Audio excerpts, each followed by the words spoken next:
There is still some hope that people may be found alive in the mountains of rubble around here, but it is fading. Welcome to LAquila, a city in the heart of Italy.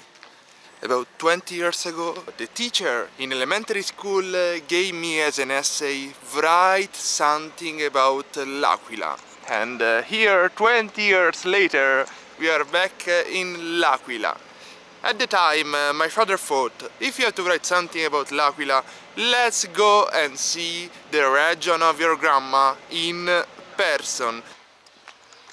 So guys, I'm having a walk around this fortress because I do remember that we shot a photo up here, and when I'll be back home I hope I'll find it, but of course it looks amazing and huge.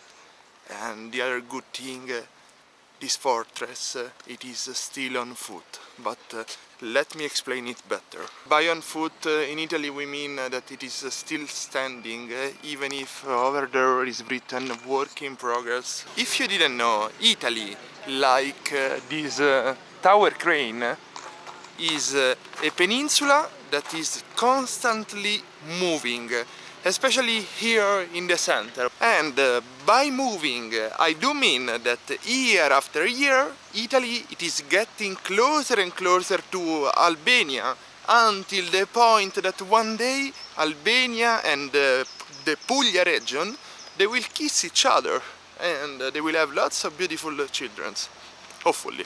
Anyway, by moving and shaking, it means that here in the center of Italy there are lots of earthquakes. And LAquila and another little village close to LAquila was the city, they were the cities that they were most affected by these earthquakes. And in 2019, 300 people died. From the air, you don't really see the full extent of the damage. For that, you have to get up close. At sites of collapsed buildings, rescuers are exhausted, but they cannot stop, while there's still a chance somebody still may be alive. Lots and lots of buildings, they didn't stay on foot, as we say in Italy, and it was a huge, huge mess. Actually, the earthquake wasn't just in 2019, it came back and forth from 2008 until 2012. Since then they are still rebuilding, which is weird and which is a totally Italian thing. Every work, every job, everything that generates money will last forever. And I'm about to explain you why, but in the meantime you can see that there are tower cranes all over the city, and this huge messy sound everywhere happening in the last 10 years. Check it out. Everything under construction. Can you believe that?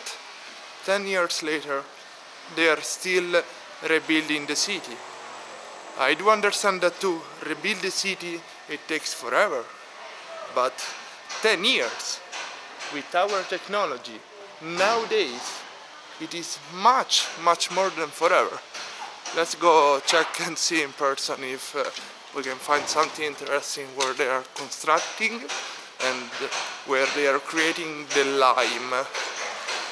By the way, I didn't know before shooting this video that the word lime was something used to describe what in Italian is called cemento. Ah, sta via è chiusa o è aperta? Questa è chiusa. Ah, è chiusa, un secondo. Ok. Grazie. So now guys, we are not allowed to go over there. Check it out guys, this road, Via del Guasto, has an almost funny, but not so funny, but still very appropriate name. Guasto means breakdown, and that's probably an abandoned building. I'm pretty sure it fell down completely inside. Let's see if we can point And over there, more tower cranes, more constructions, and here is written that the access is allowed only to the residents because they are building everything.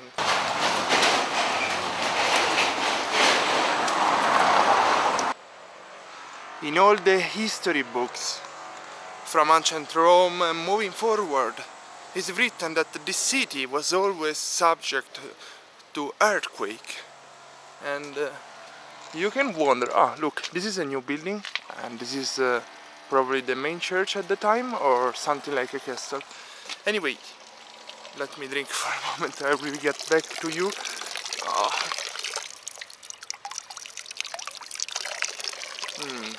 One of the freshest water in Italy, coming directly from the Apennine mountains.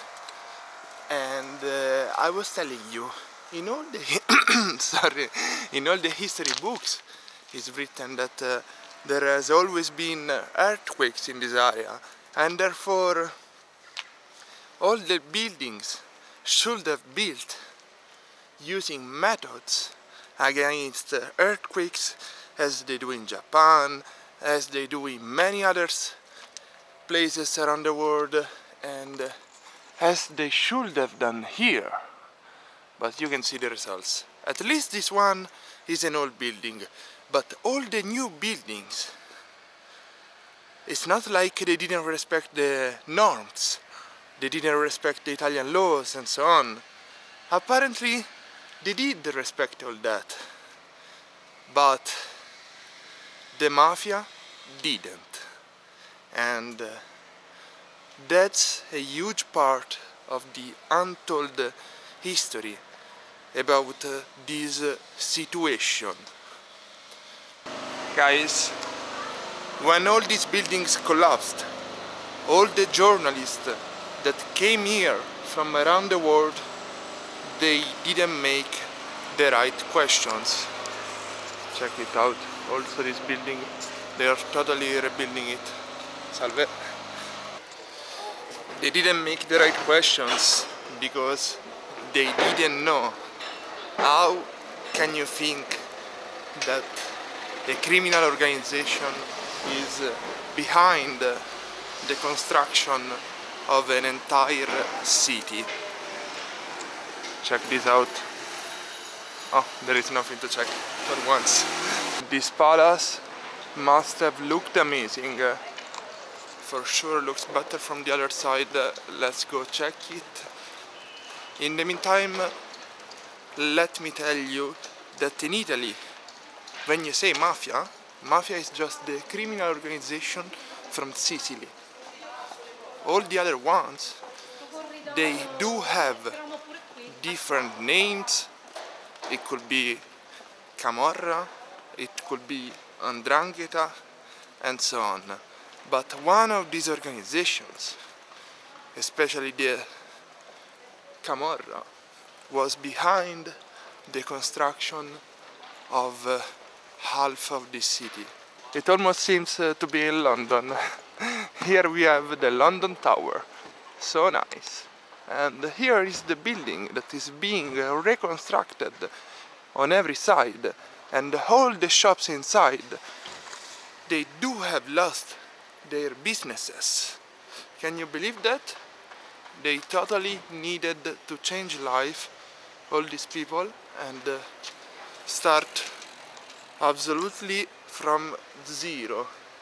If something like that happened to the business of my family, we would have had no money to restart, and I have no idea how my family could survive such a situation. But if they did survive, if they did evolve, if they were able to create something new, a huge bravo to them.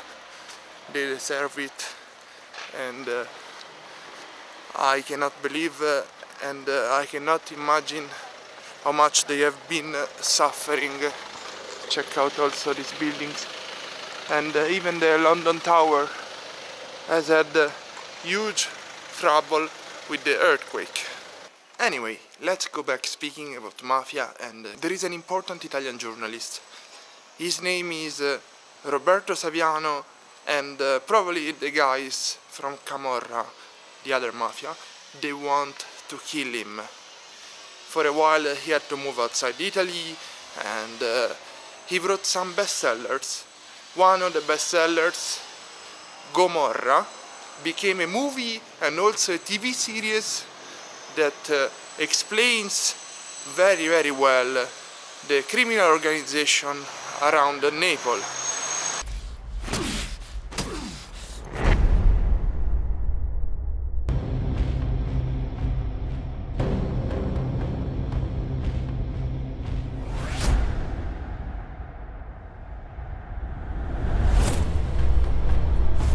Oh guys, check out how beautiful. Here we are in one of the main squares, and there are two incredible churches. Let me show it better to you.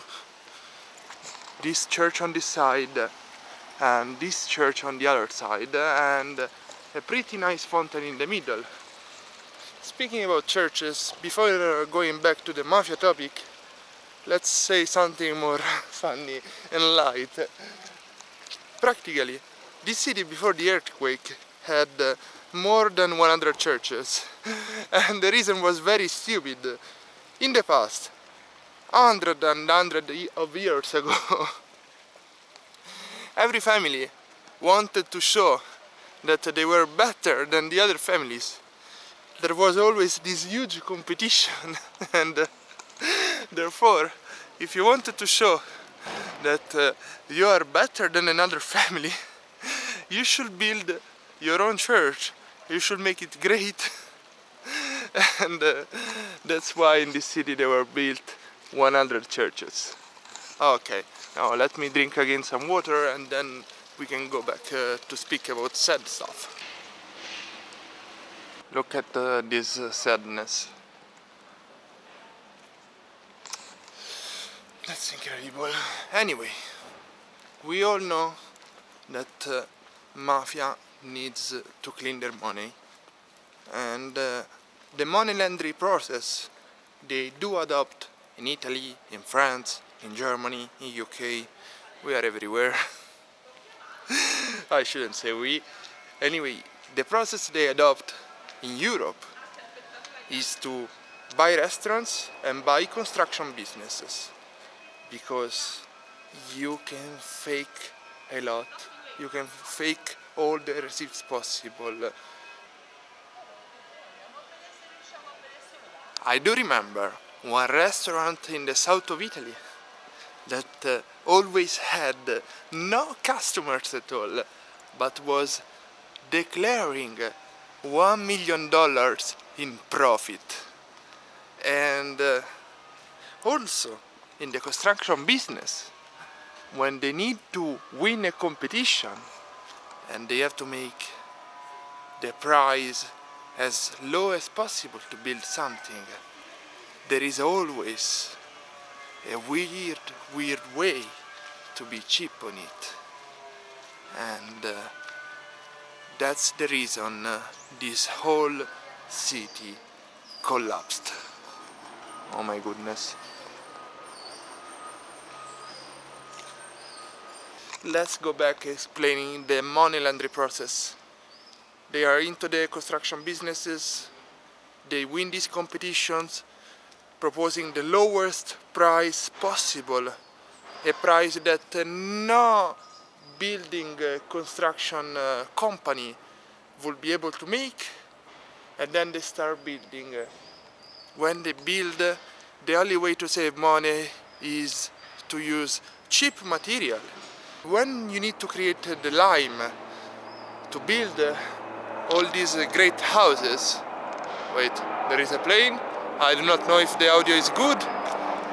Oh, wait a second.